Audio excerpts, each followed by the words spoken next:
ورفيق لله منه ولا نعمي يا رب بالمصطفى بلغ مقاصدنا واغفر لنا ما مضى يا واسع الكرم والحبيب الذي ترجى شفاعته لكل هول من الأول مقتحم يا رب بالمصطفى بلغ مقاصدنا واغفر لنا ما مضى يا واسع الكرم اللهم صل وسلم وبارك عليه وعلى آله.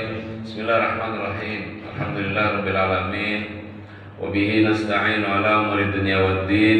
Salatu wassalamu ala asyrafil anbiya wal mursalin Sayyidina wa maulana Muhammadin wa ala alihi wa ashabihi ajma'in. Amma ba'du. Wa in asdaqal hadis kitabullah wa khairul hadi hadi Muhammadin sallallahu alaihi wasallam wa syarrul umuri muhdatsatuha wa kullu muhdatsatin bid'ah wa kullu bid'atin dhalalah wa kullu dhalalatin finnar. Wa kama qala Rasulullah sallallahu alaihi wasallam. Hadirin jamaah sekalian rahimakumullah, bersyukur kita kepada Allah Subhanahu wa taala.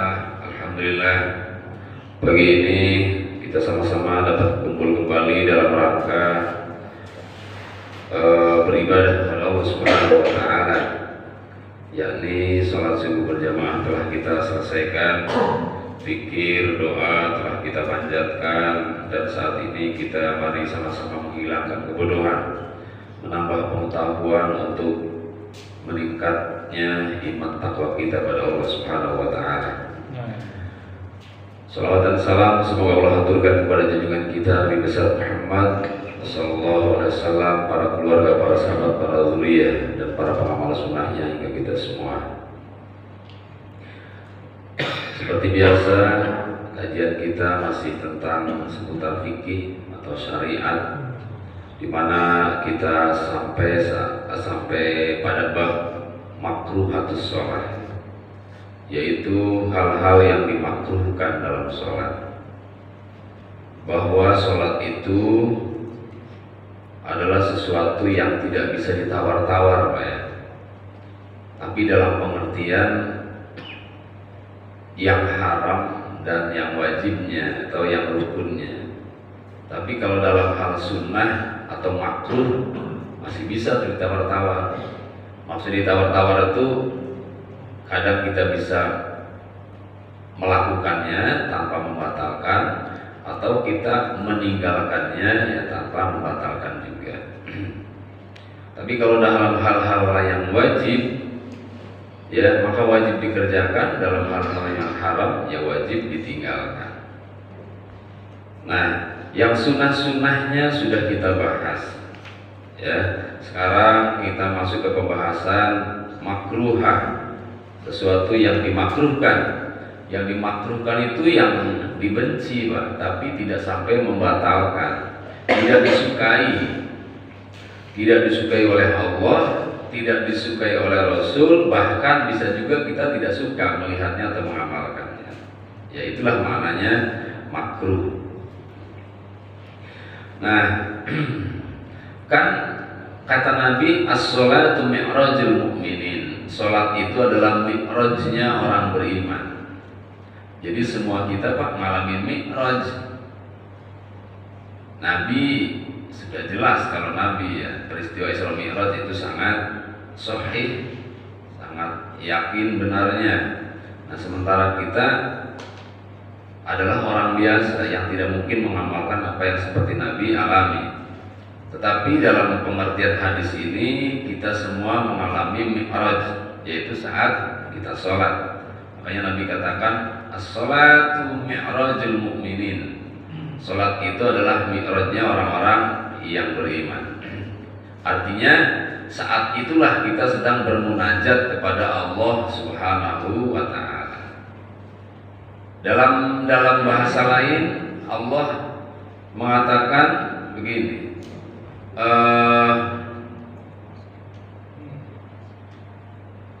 Sholli wa gimana kalimat awalnya? Yang dalam surat At-Taubah, Pak. Khudz min amwalihim shadaqatan tutahhiruhum wa tuzakkihim wa sholli 'alaihim inna sholataka sakanun lahum. Nah, begitu kalimatnya. Di sana Allah menjelaskan bahwa sholat itu adalah doa. Ya, Nabi mengatakan sholat itu mi'rajnya orang beriman. Sementara Allah dalam surat At-Taubah tadi ayat 9 bahwa sholat itu adalah doa. Jadi kalau begitu makna komprominya ya bahwa sholat itu adalah munajatnya orang-orang yang beriman. Karena saat itu kita pergi, Pak. Rohani kita pergi kemana? Menuju kesucian Allah Subhanahu wa Ta'ala. Bukan menuju kepada zatnya. Kalau zat Allah ya nggak ada tempat ya. Menuju kepada kesucian Allah Subhanahu wa Ta'ala. Nah, kita mengharapkan dari kesucian itu, dari kesucian Allah itu akan mensucikan diri kita. Seperti kalau kita masukkan air kopi 1 gelas ke kolam renang, Pak, maka hilanglah 1 gelas kopi itu. Warnanya, ya rasanya, ambil lagi sudah menjadi air yang bening. Ya, itulah keluasan rahmatnya Allah Subhanahu wa Ta'ala ketika kita datang membawa dosa yang banyak, yang besar, maka akan kembali dengan membawa kebersihan. Nah, oleh karena itu jamaah sekalian rahimakumullah, untuk menyempurnakan daripada makna hadis dan ayat ini, kita harus mengetahui mana yang dimakruhkan, apalagi mana yang diharamkan. Karena dengan mengetahui yang makruh dan yang haram, kita nanti akan berupaya untuk meninggalkannya, tidak melakukannya saat kita sholat. Dengan demikian nanti sholat itu seluruhnya adalah kebersihan dan kesucian, kehalalan. Jadi tidak ada yang haram, tidak ada yang makruh ya. Jadi semuanya halal, bersih, kemudian benar. Itu tujuannya ke sana. Apa saja yang dimakruhkan dalam sholat itu? Yang pertama, dengan sengaja meninggalkan yang sunnah. Pada pertemuan yang lalu sudah kita bahas hal-hal yang disunahkan dalam sholat. Misalnya salah satunya adalah kita membaca surat setelah membaca Al-Fatihah. Itu kan hukumnya sunnah ya. Lalu membaca tasbih ketika ruku, membaca sami'allahu liman hamidah ketika i'tidal, itu juga sunnah. Membaca iftitah sebelum membaca Al-Fatihah itu sunnah, ya kan?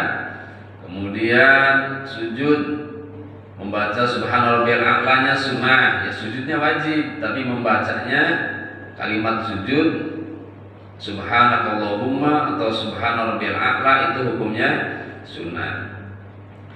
Bangun dari sujud kita duduk baca apa? Baca apa? Rabbighfirli warhamni wajburni warfa'ni warzuqni wahdini wa'afini wa'fu anni, itu juga sunnah. Membaca tahiyat wajib ya, membaca tahiyat wajib. Nah, dari hal-hal yang sunnah tadi itu salah satunya saja ya, masih banyak lagi. Seperti mengangkat kedua tangan juga hukumnya sunnah saat takbir ya, baik takbiratul ihram maupun takbir intiqal, itu sunnah. Nah, kesunahan itu dengan sengaja kita tinggalkan.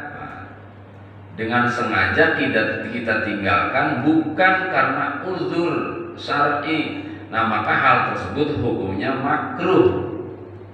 Jadi meninggalkan yang sunnah hukumnya jadinya makruh, dibenci. Makruh itu tidak sampai haram, tidak sampai membatalkan. Kenapa dibenci? Tidak langsung haram saja. Ya kalau hidup ini hanya dua arah, kalau tidak haram tidak kalau tidak haram jadi halal, kalau tidak halal berarti haram, itu apa ya, menurut saya saklek Pak. Ya ada sana toleransi, ada di sana apa disebutnya kehidupan yang tidak statis gitu Pak, hukum yang tidak statis. Jadi tidak hanya haram dan halal, tapi di sana juga ada makruh, ada mubah, ada sunnah, ya, gitu. Jadi ada 5 hukum. Jadi yang pertama sekali lagi, yang termasuk makruhatus sholat atau hal-hal yang dimakruhkan saat sholat adalah meninggalkan perkara yang sunnah. Jadi hukumnya makruh jadinya, ya, dengan sengaja tanpa ada udzur syar'i. Kalau ada udzur syar'i, ya tidak sampai makruh, hanya saja ya kita dapat kerugian gitu Pak. Kerugiannya tidak dapat mengamalkan kesunahan. Seperti misalnya kita punya jadwal Pak, jadwal terbang atau jadwal pergi, jadwal naik bis, naik kereta, yaitu 4:30 tank. Sementara subuh tadi jam berapa? 4:50, 20, berarti 10 menit itu Pak harus kita manfaatkan benar-benar untuk sholat subuh. Kan gitu ya. Jadi tidak berjamaah, ya nggak apa-apa Pak, nggak apa-apa. Lalu baca suratnya yang pendek aja deh, bahkan juga tidak baca surat. Nah itu namanya uzur tuh gitu tuh. Kalau mobil pribadi sih bisa dinego, tapi kalau mobil orang lain, bis, kereta, pesawat, kan susah dinego, ya. Maka meninggalkan perkara yang sunnah saat itu tidak lagi menjadi makruh karena dia terkendala oleh udzur syar'i. Apalagi sampai kemudian yang dituju itu adalah kewajiban yang tidak bisa ditinggalkan. Seperti kewajibannya, jangankan kewajiban Pak, kesunahan saja masih, kesunahan yang lebih afdol itu boleh ditinggalkan. Ya, kalau sholat sunnah nih, sholat sunnah, qobliyah kan misalnya, itu kan hukumnya sunnah ya, hukumnya sunnah, namanya sholat sunnah ya sunnah Pak. Tidak ada sholat sunnah yang hukumnya wajib kecuali sholat sunnah nazar. Begitu baru 1 rakaat tanpa tengok-tengok, muadzin qomat, ya kan? Nah, sikap kita bagaimana tuh saat sedang sholat sunnah? Hah? Gimana? Dipercepat apa dibatalkan? Dibatalkan kalau memang diselesaikan dapat ketinggalan rakaat bersama imam. Sunnahnya bahkan bagusnya dibatalkan, Pak. Karena sholat berjamaah lebih utama daripada sholat sunnah. Begitu ya. Tapi kalau bisa dipersingkat dan bisa selesai sebelum imam ruku, selesaikan dengan cara dipersingkat, nggak baca surat, kan gitu ya. Begitu sujud, baca doanya sekali saja, subhanallahil a'la, Allahu akbar, rabbil Allahu akbar, subhanallahil a'la, Allahu akbar, tahiyat, ya, tahiyatnya juga nggak sampai kelar, nggak sampai panjang maksudnya. Nah itu namanya meninggalkan perkara yang sunnah, tapi untuk menuju kepada yang lebih utama, lebih sunnah lagi, bahkan yang wajib, ya begitu. Nah, contoh dalam sholatnya Pak, contoh dalam sholat yang kita dilema memutuskannya. Coba contohnya begini, tahiyat awal itu, ya baik duduknya maupun bacaannya hukumnya sunnah. Ini ketetapan ulama mujtahid, karena melihat Nabi pernah meninggalkan tahiyat awal, tapi beliau tidak menambah rukun, juga tidak membatalkan sholatnya. Kalau memang tahiyat awal bagian dari rukun, pastinya Nabi nambah rakaat, ya. Tapi Nabi tidak menambah rakaat. Ini tandanya bahwa tahiyat awal hukumnya sunnah. Beliau menggantinya dengan sujud sahwi, Pak. Nah, ketika kita tahiyat awal lalu lupa, kan begitu ya, lupa maksudnya tidak tahiyat awal, harusnya tahiyat awal tapi lupa, kan bangun bangun tuh, ya misalnya sholat sendiri deh. Sholat sendiri bangun, nggak ada yang ngingetin, nggak ada yang negor. Tiba-tiba sampai di atas, begitu berdiri, dia baru ingat, ya waktunya tahiyat. Nah, saat itu Bapak jamaah sekalian rahimakumullah, kita tidak boleh duduk lagi menuju tahiyat awal. Kenapa? Karena kita sudah berada di posisi wajib. Artinya apa? Tidak boleh meninggalkan wajib menuju sunnah. Yang ada meninggalkan sunnah menuju wajib. Nah, kaidah tadi itu sebenarnya diterapkan di mana saja bisa, ya. Makanya kalau puasa wajib tidak boleh dibatalkan karena melayani tamu. Karena melayani tamu hukumnya sunnah, ya. Sementara Ramadan adalah hukumnya wajib. Beda dengan puasa Senin Kamis, Pak. Puasa Yaumul Bid, puasa Senin Kamis, puasa Arafah dan lain itu hukumnya sunnah. Ditimbang nanti melayani tamu, menghormati tamu, apalagi tamunya orang tua, mertua dari jauh, yang dia pengen sekali kangen makan bareng sama anaknya, ya udah datang dari jauh, capek-capek, udah lapar, dia nggak nafsu makan Pak kalau nggak ditemenin anaknya. Nah, penghormatan kita kepada orang tua lebih tinggi daripada nilai puasa sunnah. Nah, saat itu dibatalkan lebih baik. Iya. Hanya tamunya Pak Haji Halim ke rumah, nggak enak dibatalin, enggak, lebih utama sholat puasa sunnah Pak. Karena ini tetangga biasa gitu ya, bisa ditimbang derajatnya. Udah bertamunya sebentar, Bang nanyain, Ustaz, besok ada jadwal khutbah nggak di Nur Mojan, bisa ditimbang gitu doang. Ya nggak usah dibatalin begitu Bapak. Dalil apa? Menghormati tamu kurang sesuai, kurang sinkron. Nah, yang kedua sekarang yang dimakruhkan lagi. Yang kedua adalah memalingkan muka atau pandangan ke selain arah kiblat atau tempat sujud. Jadi sunnahnya kita saat sholat itu pandangan kita ke tempat sujud atau ke arah kiblat. Lagi sholat begini Pak, misalnya nih, nggak batal Pak, nggak batal. Cuman ini lagi sholat, apalagi mau ngerehab nih orang ini, matanya ceralat. Nah, jadi memalingkan muka atau wajah ke selain tempat sujud atau ke selain arah kiblat gitu. Maka kemudian dalam hal ini Pak, ada hadis dari Nabi SAW riwayat Imam Bukhari, Ahmad, Abu Dawud dan Nasai dari Sayyidah Aisyah radhiyallahu an. Kata Sayyidah Aisyah, sa'altu Rasulullah SAW, aku bertanya kepada Nabi SAW, anil tifati bis sholat, tentang menoleh atau nengok saat sholat. Qala, kemudian Nabi menjawab atau bersabda, ikhtilasun yahtalisu syaitan min sholatil abdi, itu tipuan setan, kata Nabi, yang dengannya setan merampas nilai sholat hamba. Kalau kita sih kayaknya jarang Pak ya tengok-tengok saat sholat ya. Emang di sini ada Pak orang tengok-tengok saat sholat? Ada juga setelah sholat baru tengok apa? Mau ngapain tuh Pak? Mau mundur, tahu ngapain mundur?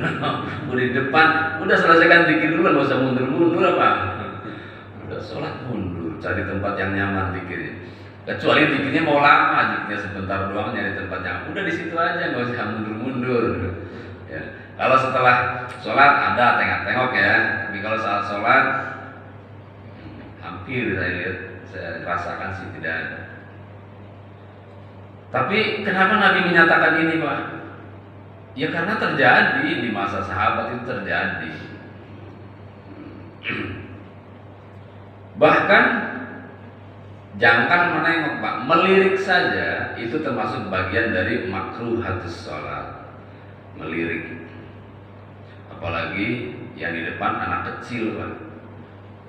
Udah gitu anak kecilnya bawa mainannya yang membahayakan atau yang rawan pecah. Coba gimana tuh mata kita tuh saat sholat. Udahlah pikirannya, ya ini bocah gimana main kayak gini bawa ke depan itu. Udah gitu takut tumpah gitu. Jadi bocahnya kemana matanya kita juga ikutan gitu ya. Nah itu termasuk makruh, tidak sampai batal. Makruhnya di mana sih letak makruhnya? Letak makruhnya begini Pak, kalau kita analogikan sekarang nih, saya analoginya sekarang saja deh. Ya, sekarang kan siapapun punya HP pasti, hampir dipastikan ya, hampir dipastikan siapapun punya HP. Artinya tidak hanya orang tua, juga anak-anak, tidak hanya orang kaya, juga orang biasa, pasti punya HP hampir. Nah, ketika katakanlah si anak punya HP, kita orang tua mau ajak bicara dia, Pak, ajak bicara dia, jawab sih jawab, cuma matanya dia ke situ mulu. Ya, nggak serius menanggapi apa yang sedang kita maksud, Pak. Gimana tuh rasanya kita? Rasanya gimana? Benci banget kan ya? Benci banget. Nah, bencinya seperti itu kurang lebih, Pak. Harusnya mata kita tuh ke tempat sujud, ke arah kiblat, hatinya kepada Allah. Ini kemana-mana. Jadi hatinya juga kemana-mana jadinya. Nah, begitu kurang lebihnya, ya. Analoginya seperti itu. Jadi makruh saja. Lalu berikutnya lagi meludah saat sholat.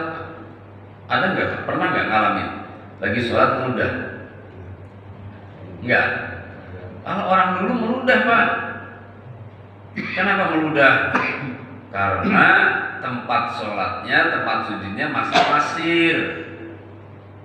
Jadi bagi mereka meludah itu belum masuk ke perkara yang jorok, kecuali ludahnya mengandung dahak. Nah itu mereka menghindar. Tapi kalau meludahnya karena merasa mengganggu bacaan, apalagi saat itu terasa ada yang keluar dari selipan-selipan gigi, apakah sisa daging, ya kan, sisa kangkung terasa keluar, maka mau tidak mau ingin dikeluarkan, ingin meludah. Ya, maka saat meludah, Nabi mengajarkan pada mereka kalau meludah ke kiri, ke arah kiri.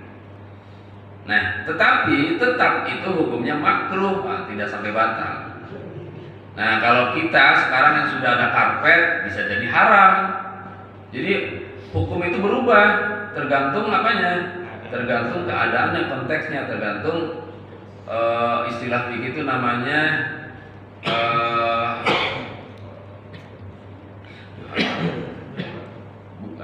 nama penyebabnya gitu. Ada karena tergantung penyebabnya ya. Nah, karpet di masjid, Pak, kita ini di masjid nih, Allah menyuruh kita menjaganya. Selain juga menyuruh kita menakmirkannya, takmir masjid, meramaikan masjid, syiar masjid. Ya, itu kita diperintahkan oleh Allah, bahkan itu tanda daripada orang beriman. Innama ya'muru masajidallah man amana billah wal yaumil akhir. Sesungguhnya orang-orang yang memakmurkan masjid itu tandanya mereka adalah orang-orang yang beriman pada Allah dan hari akhir. Kalau begitu orang yang cuek kepada masjid, tandanya orang itu kurang beriman pada Allah dan hari akhir. Nah, jadi bukan hanya pengurus saja yang konsen kepada masjid. Kita semua harus konsen pada masjid karena ada di sana indikasi kita itu termasuk orang beriman atau bukan. Tidak bisa dengan tenaga, dengan biaya atau dengan infak. Tidak bisa dengan infak, ya dengan tenaga. Tenaga itu apa saja? Apakah mengambil sampahnya, membersihkan karpetnya, membersihkan kamar mandinya, itu adalah tanggung jawab kita semua. Kan ada marbot. Kalau marbot tidak ada, kita semua yang dosa, Pak. Nah, kembali ke tadi, ketika sedang di masjid, lalu katakanlah ada perayaan Maulid, ya kan, kalau perayaan Maulid di sini baik di atas ya. Kita di atas kan ada makan-makan nggak? Ada. Kebuli apa nasi pecel? Nasi liwet. Nah, itu Pak, kalau nyampah kita dosa, Pak. Dosa kalau nyampah tuh jatuh. Dosa kita. karena itu termasuk perbuatan mengotori masjid. Tapi hal ini bukan tanpa solusi, dilarang yang paten, bukan larangan atau haram yang paten. Ada solusinya, istilah fikih disebutnya ada kifaratnya. Kifaratnya apa? Yang membersihkannya. Kalau misalnya jatuh, ambil. Nah itu dosanya hilang tuh kalau gitu, dihapus. Maka menjaga masjid dari kotoran ya untuk tetap bersih itu adalah tanggung jawab kita. Maka saat kita meludah kembali ke sholat tadi, maka itu termasuk perbuatan mengotori masjid, Pak. Ya, kalau sudah seperti ini nih masjidnya, karpet orang ya katakanlah semasjid orang di samping kita melihat kita meludah, pasti akan berkata, akan menyimpulkan nih orang jorok banget. Udah nyuci laundry nggak pernah, infak jarang, nggak pernah juga, main meludah seenaknya gitu ya. Nah, maka hukumnya makruh, dibencinya seperti itu kurang lebih. Nah, maka solusinya bagaimana biar tidak dibenci? Kalau ada sesuatu yang terasa dalam mulut ingin meludah, maka pakailah media lain. Nah, seperti ini, Pak. Makanya saya sering bawa seperti itu, bukan hanya katakanlah untuk tempat sujud atau apalagi untuk gaya-gaya ya. Itu diantaranya ya, kalau terjadi apa-apa dalam saat sholat, atau keluar saja itu sih bekas sate itu Pak, gitu misalnya gitu ya.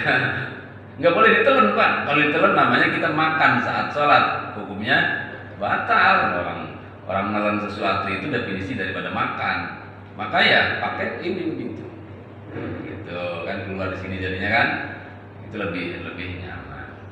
Barangkali terjadi Pak, namanya juga ilmu itu ya siap-siap saja, siapa tahu terjadi, apalagi sudah tua.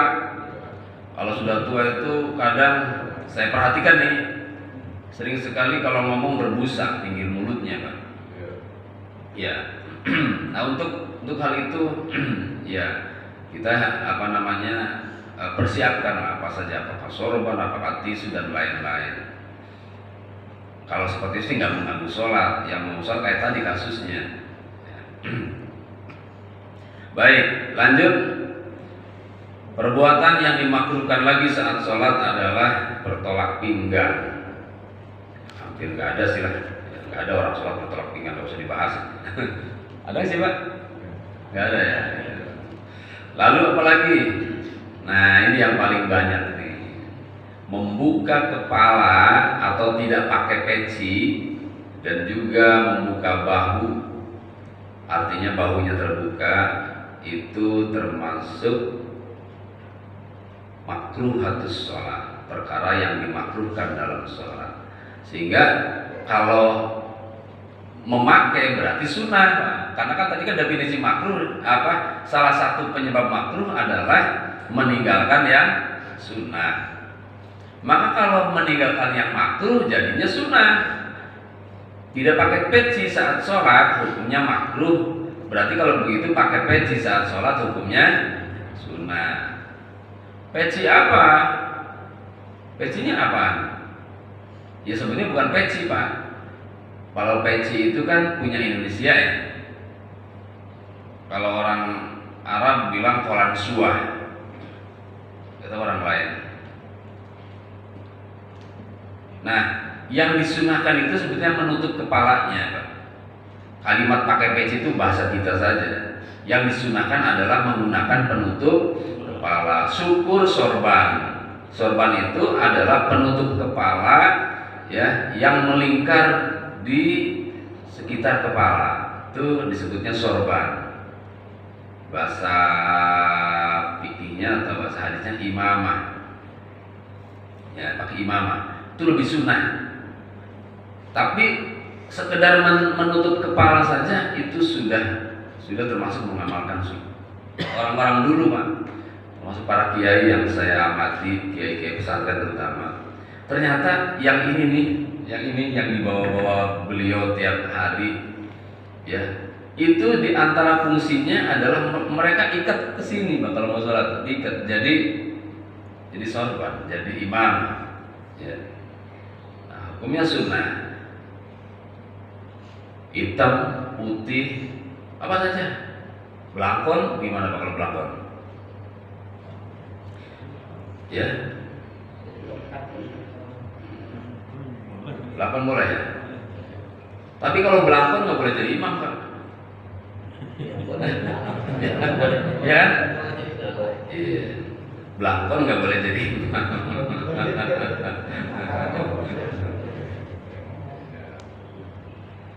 Ya maksudnya belangkonnya, kalau orang jadi imam pakai belangkon ya nggak ada masalah.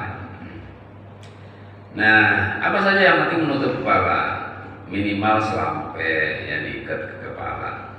Nah, kemudian berikutnya lagi yang dimakruhkan adalah mengusap kening. Mengusap kening karena saat sujud terasa banyak pasir, ya, di sejadahnya, atau kerikil atau debu. Bangun dari sujud, usap. Nah, itu hukumnya makruh. Ya. Karena Nabi pernah bersabda begini, la tamsahil haso wa anta tusolli. Jangan kamu bersihkan tuh kerikil sementara kamu sedang sholat. Nah, kata-kata jangan dalam sabda Nabi ini tidak dipahami oleh ulama sebagai haram, tapi makruh, atau tidak dipahami sebagai perkara yang membatalkan sholat. Tidak, boleh-boleh saja. Ya. Nah, kalau saya tambahkan nih, di sini nggak ada, karena termasuknya Pak, hukum itu nggak berhenti aslinya Pak. Hukum itu tidak berhenti.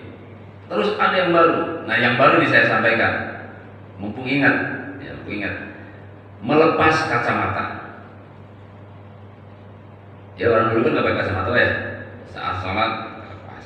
Saat sholat, bukan sebelum sholat. Saat sholat, bangun dari sujud atau mau sujud dilepas. Itu hukumnya makruh.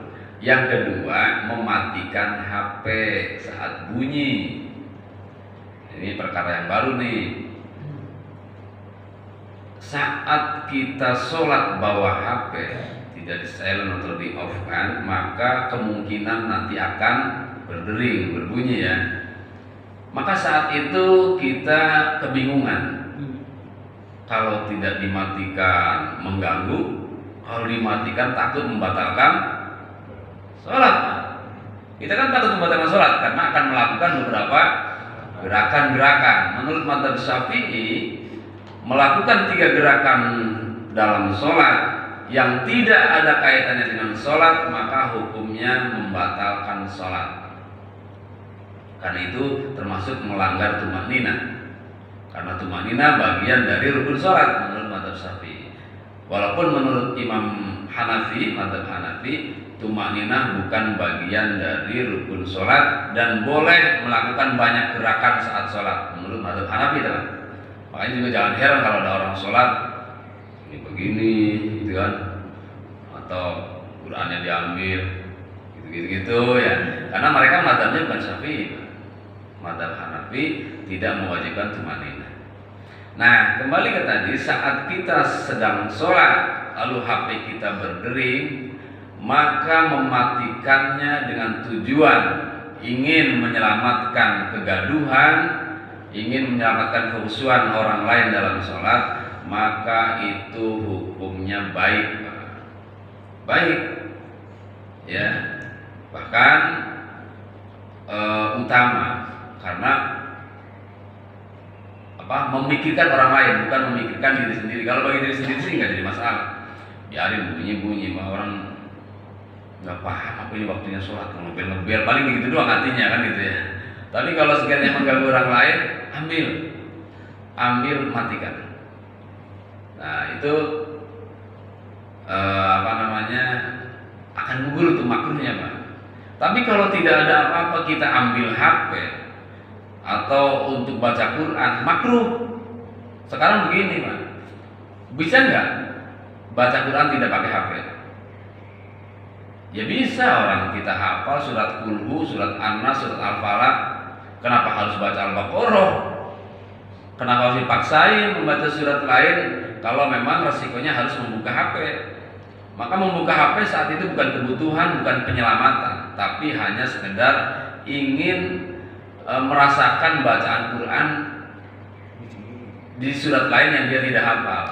Berarti tidak ada kaitannya dengan kemaslahatan sholat. Maka saat itu hukumnya makruh, Pak. Sholat membuka HP, membuka Al-Quran dalam HP. Ini perkara baru ya. Di zaman Nabi kan nggak ada HP, Pak.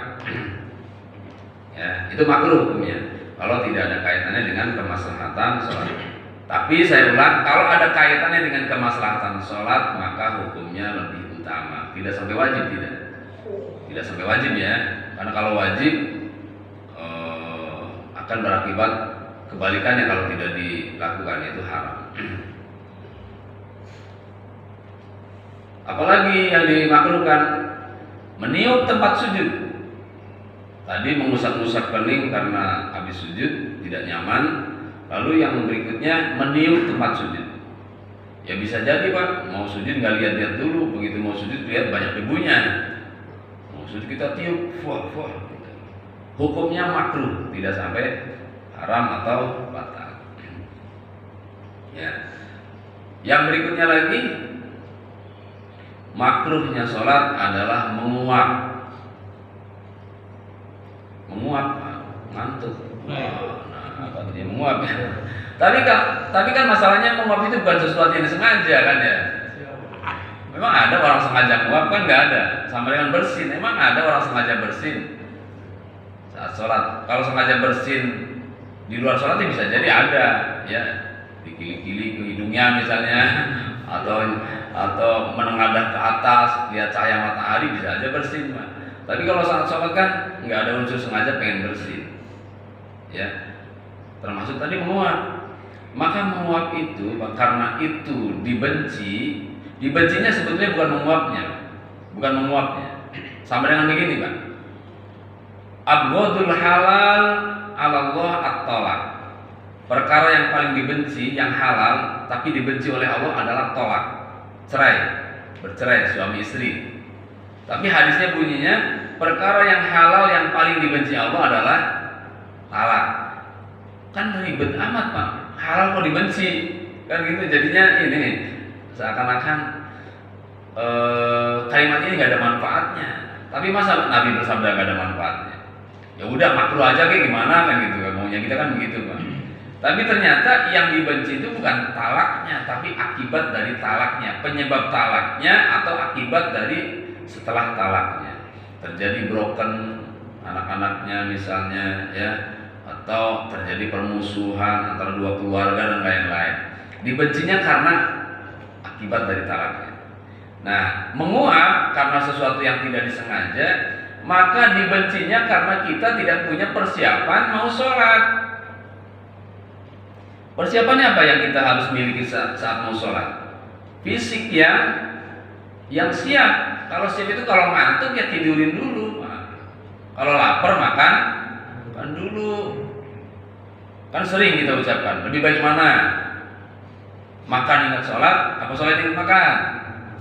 Ya, itu sebetulnya pertanyaan awam tapi benar, Pak. Nah, benar. Tapi yang demikian itu kita juga jangan semau-maunya menafsirkan. Jadi baru lapar doang, sholat paling 2 menit, bisalah tahan dikit. Nah kalau begitu ya lebih baik sholat dulu, Pak.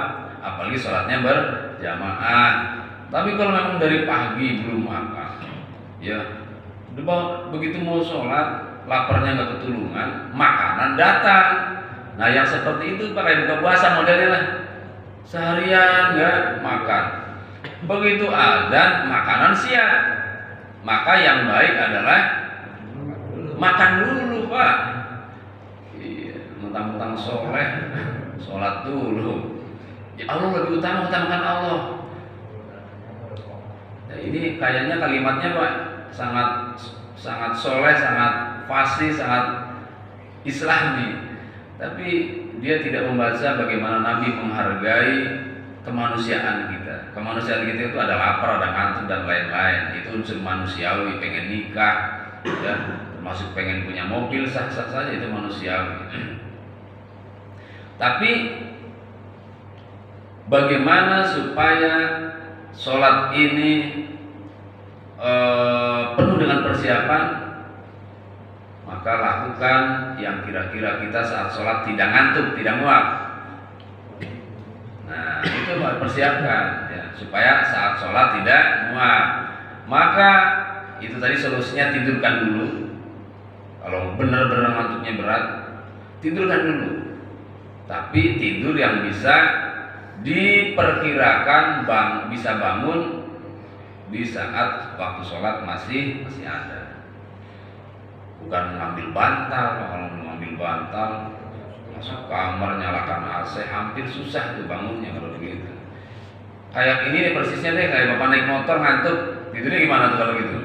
Di motor. Minggir, tidurnya di motor kayak gitu tidurnya, maksudnya ya di kursi lah, tidur bentar deh, hilangin ngantuk dulu bentar. Saya malu kenapa? Kalau sholat muak malu pak, gitu. Nah itu namanya sholat punya persiapan ya.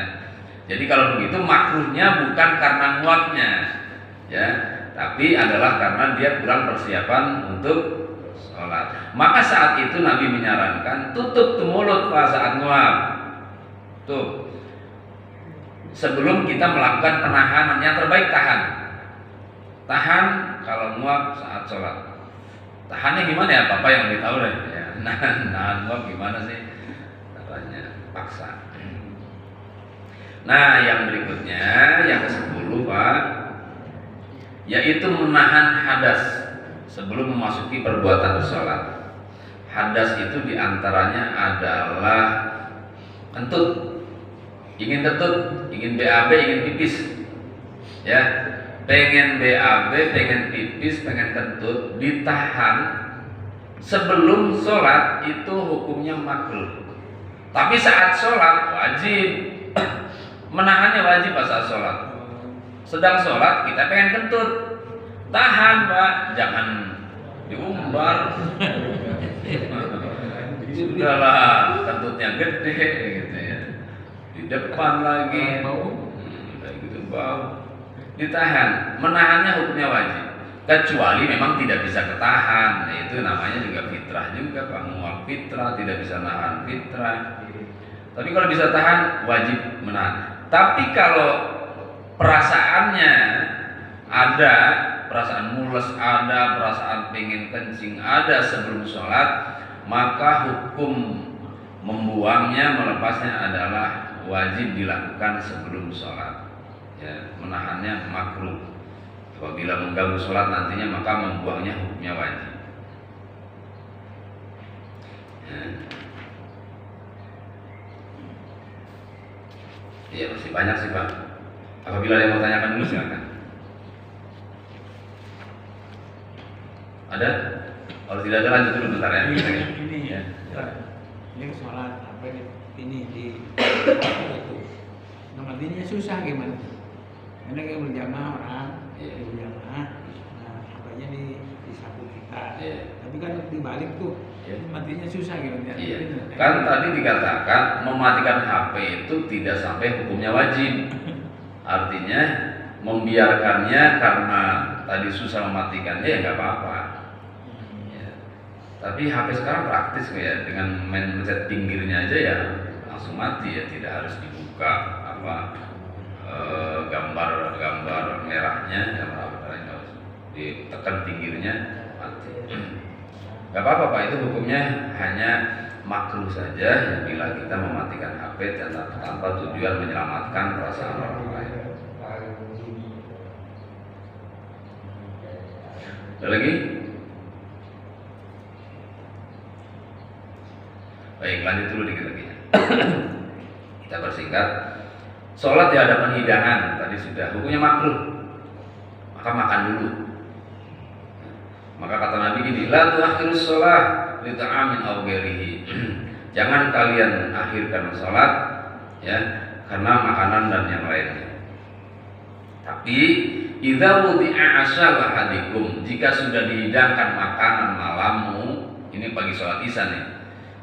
Wa aqimatis sholat, dan sudah diikomatkan sholat, fabda'u bil asya, maka dahulukan makan malam. Wala ta'jilu hatta yafrugu min, Dan jangan buru-buru makannya sampai benar-benar selesai. Makan tuh benar-benar selesai sempurna. Hadis riwayat Imam Bukhari Muslim, sahih enggak Pak? Sahih. Maka jangan Pak, ini pesan saya nih. Kadang masih terjadi aja, udah sering ya disampaikan, masih terjadi saja. Karena mungkin nggak ngaji orangnya. Ya. Jangan, apalagi menyuruh orang ya, jangan berkesimpulan kita ini apa ya disebutnya, bahasa tepatnya menurut saya sih sok Islami, sok soleh. Kenapa? Karena saat kita lapar, kan hanya kita yang tahu Pak. Ya, sudah sholat, sudah qomat. Teman kita, Pak, sholat itu makan mulu. Nah, gitu misalnya begitu kan. Itu hati-hati Pak. Siapa tahu lebih baik dia daripada kita. Ya. Kalau saya sih nggak pernah begitu Pak. Biarin makan. Siapa tahu dia sedang lapar, apalagi ya penjalan jauh, musafir. Udah biarin lagi lahap gitu makan lagi. Kan waktu sholat panjang, ya kan? Kesempatan berjamaah juga bukan hanya dengan kloter pertama, masih ada kloter berikutnya berjamaah itu. Maka terutama ini Pak, rapat. Coba saya sekarang tanya sama bapak-bapak nih. Rapat sama makan penting mana? Rapat apa tuh? Ya tergantung. Ini rapat nih misalnya nih. Rapat dari jam 10 siang. Ini nggak selesai sampai duhur Pak, tanggung. Dikit lagi, tinggal di voting saja misalnya gitu ya. Dikit lagi. Tapi sudah datang waktu sholat, waktu duhur. Itu kebanyakan kita yang awam sholat dulu. Padahal itu ada toleransi dari Nabi. Sekarang kita bandingkan saat makanan sudah dihidangkan, kita lapar, tapi waktu sholat sudah diikomatkan. Kata Nabi, makan malam aja dulu. Sekarang perbandingannya makan malam dengan rapat, pentingan mana gitu Pak. Maka menurut saya selesaikan rapatnya dulu, kan masih ada waktu sholat. Tapi saya dituduhnya liberal Pak, begitu nggak Islami. Padahal fikih itu begitu Pak. Iya.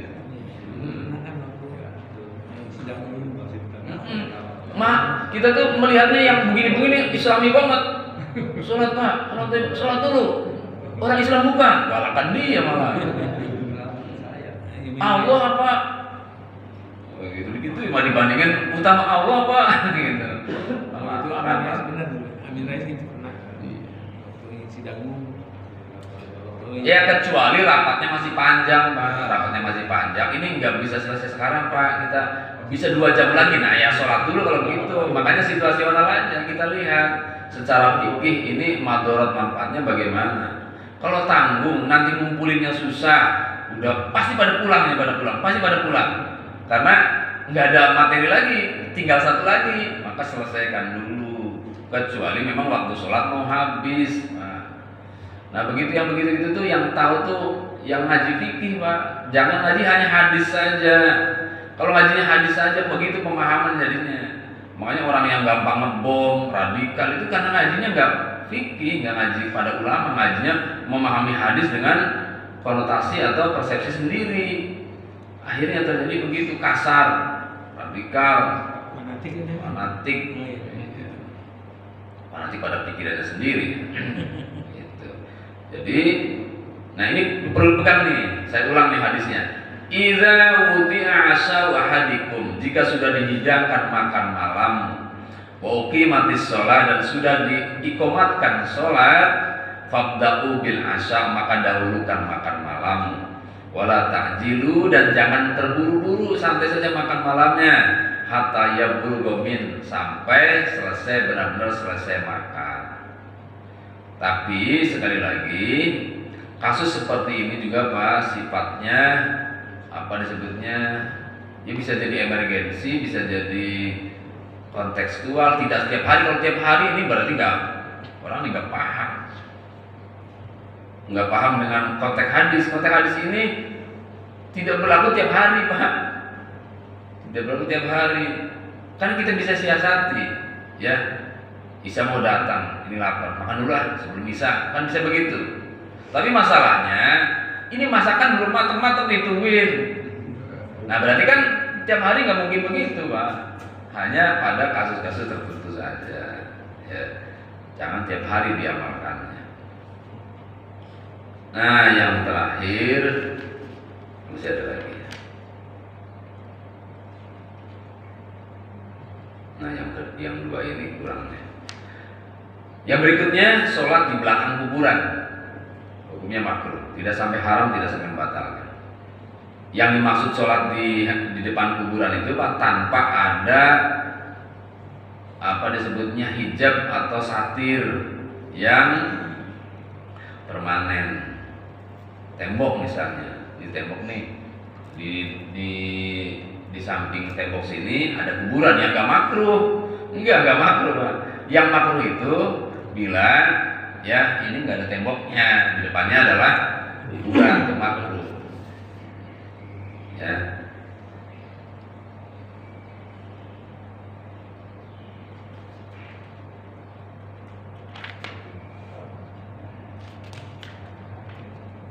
Tapi kalau sholat jenazah, ya memang baiknya yang ketinggalan di kuburan, nggak ada waktu lain, nggak ada tempat lain.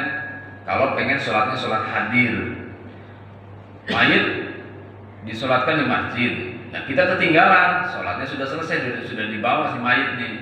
Ya, sudah dibawa deh. Kalau belum dibawa aja, saya sholat sendirian masih bisa di depan mayit. Sampai di kuburan, sudah dikubur, kita masih ada kesempatan sholat mayit di sana, Pak. Bukan sholat gaib, bukan. Berarti mau tidak mau kita sholat di depan kuburan. Nah kalau yang begitu tidak makruh, karena konteksnya konteks kebutuhan dan tidak ada waktu lain.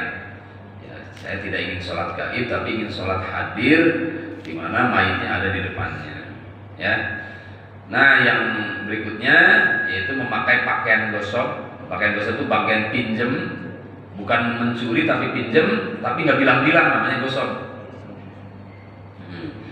Nah hal ini disampaikan karena kalau bapak di rumah sih ya kemungkinannya kecil terjadi. Tapi kalau di pesantren Pak, di namanya pesantren itu main ambil pakaian siapa aja, pece siapa aja tuh ya.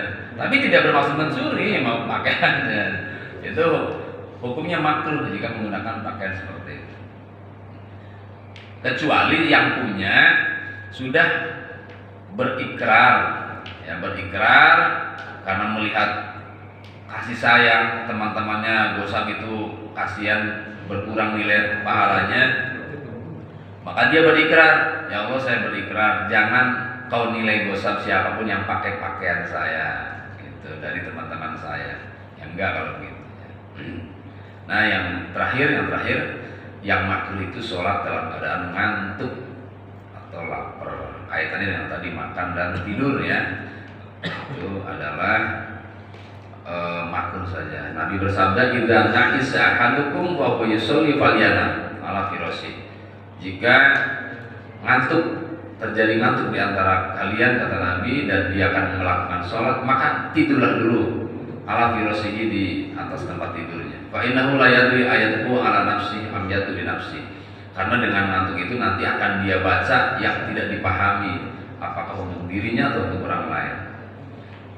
Begitu ya. Itu saja barangkali mengenai tentang makruhatus sholat. Insya Allah bulan depan kita akan bahas tentang sujud sahwi, sujud tilawah, dan sujud syukur. Masih ada yang bertanyakan? Ya silakan. Terima kasih Ustaz. Assalamualaikum warahmatullahi wabarakatuh. Waalaikumsalam warahmatullahi wabarakatuh. Terkait dengan makruh nih Pak Ustaz, mungkin banyak banget lah ya. Contohnya aja ada tulisan, mungkin kayak gini nih, tulisan gunung gitu, pasti secara naluri ya orang berucap juga gunung gitu ya. Sekarang kita udah nggak apalah, udah familiar dengan tulisan apa, nggak usah gunung gitu loh. Nah itu tentunya bagian dari mana terkait dengan tulisan. Nah sebenarnya kalau yang terucap itu saya pernah sholat Pak Ustaz, itu imamnya membaca Quran tapi besar gitu, kayak baca. Sementara Pak Ustadz kan bilang ngapain repot-repot, baca aja yang hafal saja gitu. Yang hafal saja kayak Qul Huwallahu tadi udah sahnya sholat begitu ya. Tapi imam itu membaca memang Qurannya besar ya, baca lah. Terima kasih Pak Ustadz. Ya, baik. Bapak dan jamaah sekalian rahimakumullah, selain hukum fikih, ada hukum yang tidak terlihat, Pak. Itu namanya hukum akhlak dan hukum akidah. Ini lebih berbahaya, Pak. Lebih menentukan bahkan hukum akidah dan hukum akhlak. Makanya Nabi pernah mengatakan, ya, bahkan Al-Qur'an di sana sering mengingatkan, jangan ria. Jangan ria. Ria itu apa? Melakukan perbuatan ibadah ada unsur ingin dipuji, itu namanya ria. Secara fikih tidak melakukan pelanggaran, Pak. Tapi di dalam hatinya dia melakukan pelanggaran karena dia sholatnya ingin dinilai oleh orang lain, kan begitu ya? Nah, saat kita membaca Al-Quran, ini saya jawab yang kedua dulu. Membaca Al-Quran saat sholat ada tujuan ingin dipuji, maka sayang sholat menggunakan Al-Quran di depan untuk dibaca saat sholat. Kalau ada unsur itu sayang, nanti nilai sholatnya berkurang. Tapi buat itu Ustaz, saya ingin baca aja. Ingin baca kan bisa di luar sholat, Pak. Lalu gimana? Kata Nabi, faqra'u ma tayassara minal Qur'an, baca olehmu saat sholat Al-Quran yang mudah kamu baca. Yang hafal maksudnya, yang sudah dihafal oleh kamu di luar sholat. Baca, bisanya tambat ya tambat, bisanya kulhu ya kulhu. Tapi yang perbuatan tadi tidak sampai membatalkan sholat secara fikih. Tapi hati-hati kalau ada riya, nah di sanalah letak apa disebutnya pembatalan ibadahnya, bukan pembatalan sholatnya ya gitu. Nah itu yang harus kita lakukan dengan hati-hati. Nah yang berikutnya, apabila kita membaca sesuatu dalam atau saat sholat, itu memang namanya setan, Pak, nggak terasa ngajak-ngajak kita itu. Makanya kata Nabi, pakaian yang terbaik kamu pakai saat sholat adalah putih. Yang terbaik tadi, bukan saya mengatakan yang hitam atau yang merah haram atau membatalkan, tidak. Tapi Nabi yang bersabda, pakaian yang terbaik saat sholat adalah putih. Kenapa putih? Karena dia tidak, hampir sedikit mengandung tanda tanya bagi orang yang melihatnya. Tapi kalau batik, Pak, atau ada apalagi ada tulisan, ini orang Indonesia kadang sampai bawa ke Mekah tuh, sholat pakai kaos, begitu di belakangnya ada tulisannya bunyinya gini lagi, ngapain lu lihat-lihat? Ribet jadi kita nggak dibaca, ya kamu lihat, dibaca begitu. Nah, maka hindari berpakaian yang mengganggu konsentrasi sholat sendiri atau sholatnya orang lain. Hindari, karena itu dapat mengganggu ya kehusuan, mengganggu kesahan nilai-nilai sholat. Maka kalau kita membacanya karena itu adalah giringan atau upaya setan, digiring kita itu, cepat-cepat menghindar. Gunung begitu cepat menghindar, bosan nungnya. Gitu ya, caranya begitu. Jadi memang nggak bisa menghindar dari bacaan itu. Nah maka saat itu kita merem atau kita berpaling dari bacaan itu. Merem itu tergantung juga. Tadi belum ada makna merem ya. Merem itu bisa maktul, bisa juga baik, tergantung. Kalau dengan merem kita tambah khusyuk, merem lebih baik. Tapi kalau dengan merem menghayal kemana-mana, jangan merem. Kira itu merem tuh khusyuk, merem kemana-mana pikirannya. Jadi ternyata yang membuat khusyuk itu bukan pandangan, bukan gerakan, tapi adalah di dalam hati ya, yang hati yang tenang. Itu penyebab daripada khusyuk itu hati yang tenang. Begitu. Ada lagi?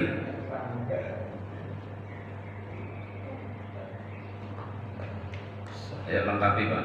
Barangkali ada yang saya lupa tadi. Yang saya lupa adalah tadi apa ya?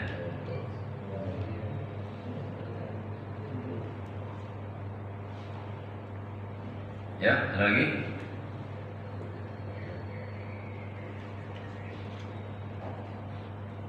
Oh ini Ustaz, ini kan kita kerasa nih habis makan ya, berarti ada kelebihan di mulut, jadi kan harus dikeluarin. Nah, udah sampai di sini tadi susah. Nah ini yang susah. Oh. Ada terus lapar apa gimana? Pemerintahan. Kan bisa aja. Iya, Ini iya. susah. Jadi yang dimaksud makan dan membatalkan itu adalah dari luar ke dalam. Dari luar ke dalam, Pak. Bukan dari dalam ke dalam, atau sudah ada di dalam yang tidak disengaja, itu tidak termasuk membatalkan. Misalnya ludah itu datangnya dari dalam atau dari luar? Dari dalam, maka menelan ludah tidak termasuk membatalkan, ya gitu ya. Yang kedua, bila kita tidak sengaja sudah masuk ke tenggorokan, itu sudah di dalam namanya, tidak perlu kita keluarkan lagi atau tidak jadi membatalkan sholat. Sama dengan membuat tato itu hukumnya haram. Tapi kalau sudah bertato, menghapusnya dengan menyakitinya juga haram. Udah biarin aja.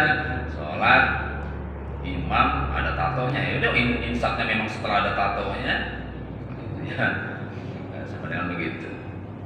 Cukup. Baik, mudah-mudahan Allah Subhanahu Wa Taala senantiasa memberkahi kita dengan ilmu dan amal soleh, sehingga iman kita meningkat dan Allah sayang menerima ibadah kita, sehingga kita nanti wafat dalam keadaan husnul khotimah. Bismillahirrahmanirrahim. Alhamdulillahirabbil alamin. Salatu wassalamu ala sayyidina Muhammadin wa ala alihi washabihi ajmain. Allahumma wafiq imanana bi taufiqik wa a'idhu bi ta'yidik. Allahumma wafiqna lima tuhibbu wa tarda waj'al amalana fi ridhak wa a'inna ala muridina wa dunya nabi rahmatika ya arhamar rahimin. Wassallallahu ala sayyidina Muhammad wa ala alihi wasallam. Walhamdulillahirabbil alamin. Assalamualaikum warahmatullahi wabarakatuh.